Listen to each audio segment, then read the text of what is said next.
काही काय आहे ते करवंद आहेत का? किती रुपये?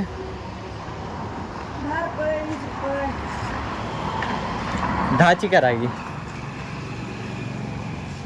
तुमचं गाव कुठले?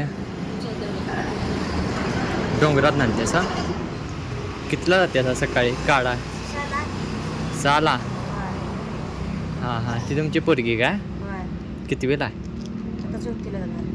4ला आहे वे. 10ची बस. बरं की घे, जरा घे. सपना नाहीत मला एवढी. जरा घे त्याच्यातले. घे घे, 2 घे. ठीक आहे, एवढी तरी घे. किती वेळ लागेल? हा, सुट्टी आहे आज. चला मित्रांनो, आपण महागड्या हॉटेलमध्ये जाऊन 100-200 रुपये सहज खर्च करतो, पण कधीतरी अशा लोकांना मदत करून बघा. ह्या छोट्याशा पैशातून कुणाचं तरी घर चालू शकतं.